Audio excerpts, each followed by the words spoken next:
Hey guys, today I'm going to do my review of the Universal Audio Golden Reverberator, and I bought this with my own money. I ended up selling my Ventress from Source Audio, my Boss RV500, and as well as my HX Stomp because I wanted to get this, the delay, and I'm on the fence about getting the Astra modulation pedal as well. So what really drew me to this pedal was the Lexicon 224 Hall algorithm, which this nails perfectly, and we will see that in later with this. We're going to go over some of the algorithms. I'm going to record a quick piano loop into my EHX looper, and then I'll go through and tweak some of the settings, let you hear the reverb trails, and we'll go from there.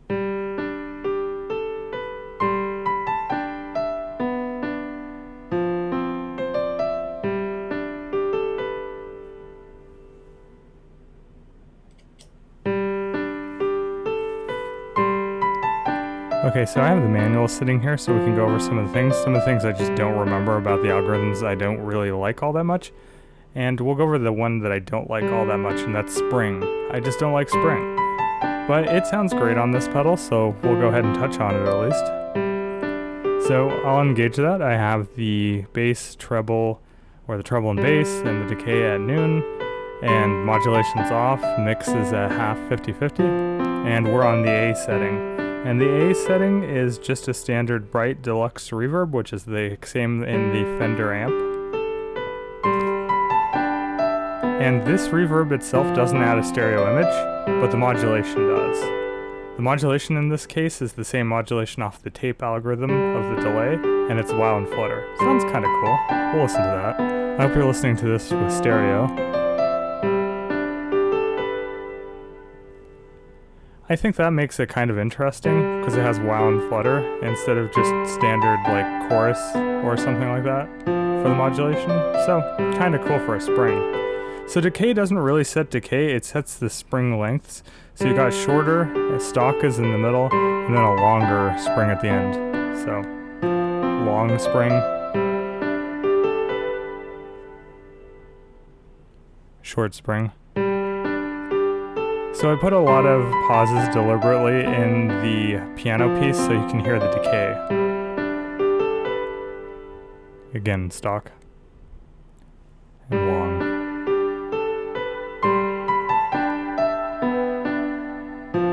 Alright, we're going to go to the smooth spring, which is B.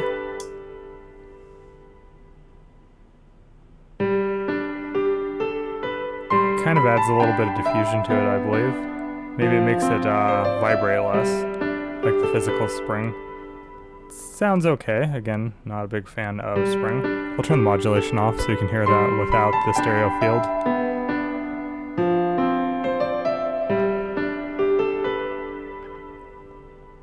In this mode, both bass and treble do what exactly they're supposed to do, and that's cut and boost bass and treble.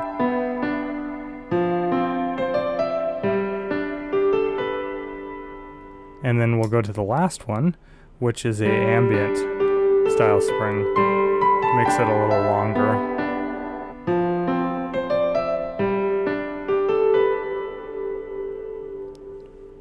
Alright, not going to dwell too much time on that because spring's not why I bought this.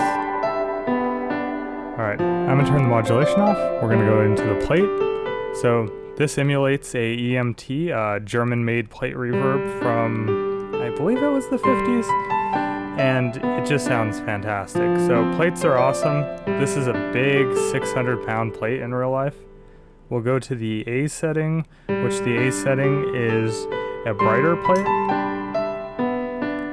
And with the decay turned all the way up, it sounds lovely. It has a stereo field on its own, and it has very subtle modulation. To hear the modulation, we're going to turn it to 100% wet. So that's just the reverb. And I'll turn the modulation up slowly. When you turn up this modulation, you'll hear the modulation happen, but yeah, you'll hear what I mean. See how it kind of like brings it in? But it's, even at the highest setting, it's this just subtle like movement of the plate. And it's lovely. So we're going to go into Variation B, and Variation B is a darker plate, and it has a longer decay time. And we'll add the mix back, so 50-50. But we'll keep the modulation up, because I think that's where it excels in this algorithm. I'll make it a little more wet, just a tiny bit. And then, yeah, so I think that sounds great. Again, the pauses are in there to really accentuate how much decay it has. Not a lot in a plate, but it's lovely for piano because it emulates the soundboard of a real piano, like a grand piano. So if you have a very dry piano sample, for instance, it'll be really lovely to brighten it up and make it a little more wet.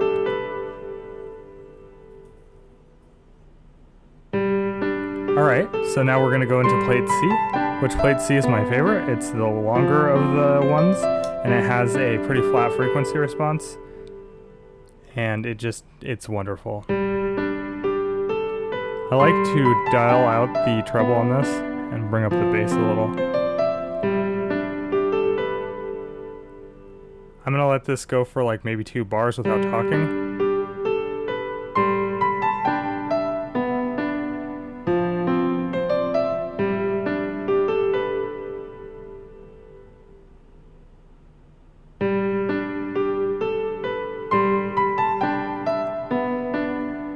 Okay, and that's really where I like the plate. I think that's wonderful. So let's go to my favorite algorithm. And we'll turn the modulation down for this, because it's very, very evident. We're going to turn the bass and treble all the way down and this all the way down, because we'll talk about what the controls do now. So I switched it to the Hall, and the bass, treble, and the decay now act as decay controls, but for different frequencies. You got the mid frequency, you got the bass, and the treble. So I'll turn this up. We shouldn't, I guess that's the midpoint of the decay, but yeah, so that won't do anything yet. But now what we'll do is we'll bring up the bass.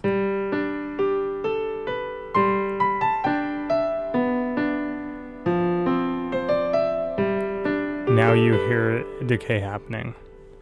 No modulation yet, and it is stereo without modulation. And it's sounding really awesome. So we're in mode C, which is my favorite, which is the large hall. We'll go through them in the opposite respect here from the biggest to the smallest. But yeah, if you turn these all the way up, it'll start self-oscillating, so you gotta be careful about that. But we'll turn it really high, and we'll get really ambient, and this is the reason I like it.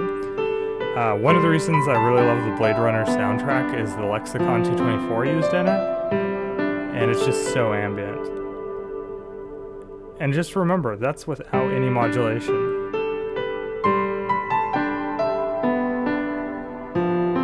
Now I'm going to slowly add in some modulation.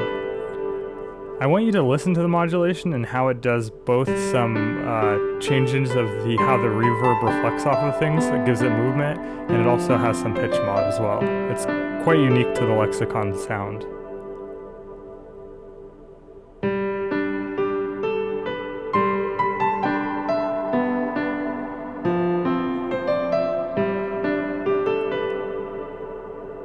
So yeah, that's exactly why I like this algorithm.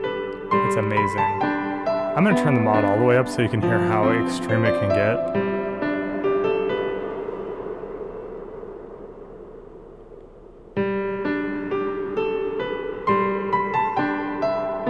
I like it right about there. Okay, so keep these controls in mind. These don't act as equalization, and this doesn't act as a main decay, because all the rest of the algorithms that we're going to display will run that way. So B is a smaller hull, also lovely, great for less decay time. The diffusion kicks in a little differently in this one. That's why I like the Lexicon sound. The diffusion isn't in your face immediately, it kind of builds up and then diffuses. So you get you get a clear initial attack, but then it just diffuses into this lovely sound, which is great for ambient. I can't find many reverbs that do it, especially not in a pedal. I've never found a pedal that does the Lexicon sound like this does. Okay, So now we'll go into variation A, which is the room. It's a lovely room. I mean, yes, you could use a impulse response, but you're not going to get that modulation, especially not that lexicon style modulation.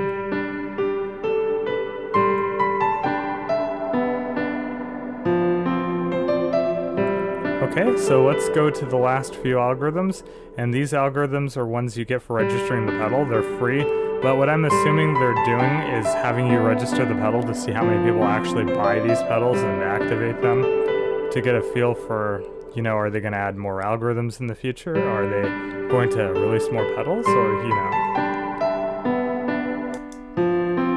Okay, so variation A on this mode is the ones that you get these are lexicon, chamber, and plate. The first one is a percussive plate. It's really good for short attacks. So, like that. It's great for drum sounds, but really good on piano. Just this lovely, it's a digital plate. Where the plate 140, which emulates an EMT, 140 emulates a real plate. This is emulating the lexicon take on a plate. So, different style, different flavor. Still nice. Different modulation. You still have that lexicon modulation instead of a subtle one. So, very evident on the vibrato there. Still lovely. And the bass treble and the decay control act the same way.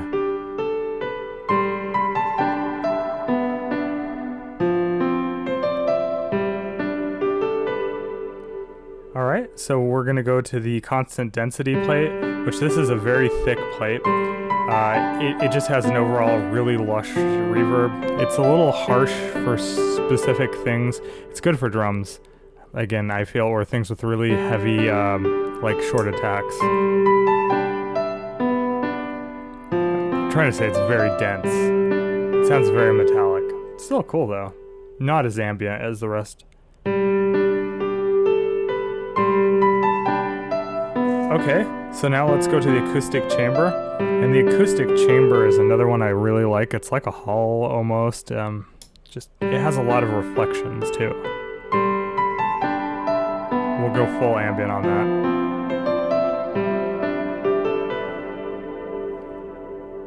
It's especially nice with fairly slow modulation. I'm gonna stop talking here. Listen to that, the reverb tails or trails, whichever one you want to call it, but listen to how it like modulates.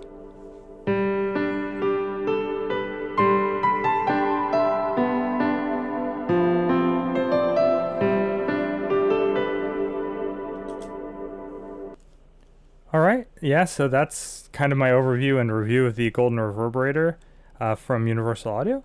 I think it sounds fantastic. The spring isn't my cup of tea, but it's one of the better springs that I've heard. I used to have a mixing console. Well, it wasn't a console, it was like a desktop mixer that I got when I was much younger, and it was a free find. It had some broken channels, but it had a spring reverb in it. I didn't much care for it, but I kind of know what a spring reverb sounds like, and this is the closest I've heard in a pedal to that. So, that's cool. The wow and flutter is kind of neat in that mode.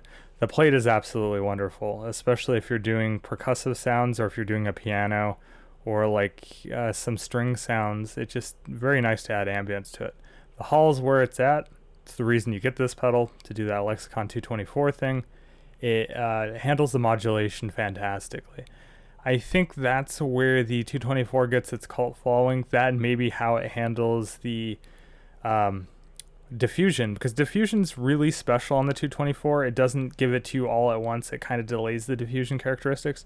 This doesn't give you much control. It doesn't give you any control over that, which I wish it did. But yeah, it sounds wonderful. This pulls it off so well.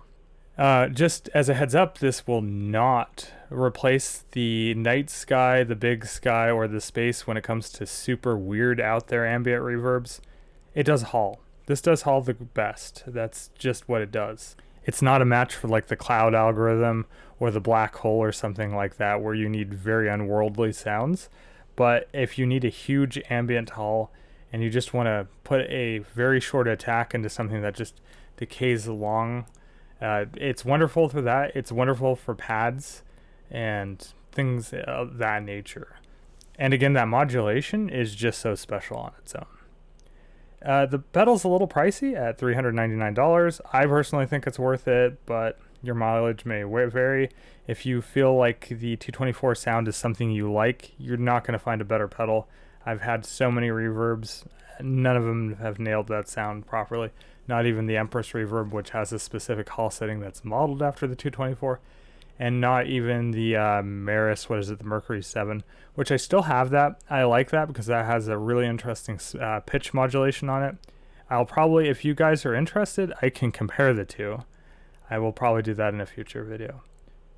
Coming up, I will do a review of the delay. The delay is not as impressive in my book, so kind of a spoiler alert.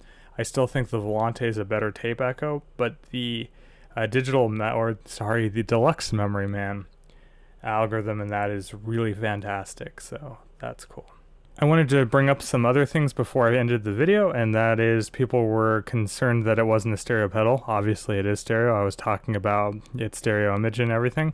It does have the ports on top of each other, so it doesn't look like stereo pedal from up top and in some of my videos, but all the videos have been in stereo. Has 2/4 inch for in and out. Doesn't come with a power supply in the box. I think it really should. Especially since the Strymon stuff does for this price point and cheaper even. The Eventide stuff as well. It does require a lot of power. It's 400 milliamps, so it's some power supplies won't be able to handle it, and you shouldn't use a daisy chain power supply period, but definitely not on this one. The build quality is fantastic, so overall I'll bring that up. The price definitely dictates that this thing is built really well. My only complaint is the layout is a little cramped for how much space you have empty here. It has a lot of white space per se. So if you have the setting here to C, and I don't have big hands, but if I'm using the knob like this, I can swap that up, and I've done that a few times. So because it just, yeah, if you can see that, they could have done a better job of spacing out the pedal. Small, minor thing, but hey, I'll bring that up. Anyway, thanks for watching. I hope this video was interesting to you.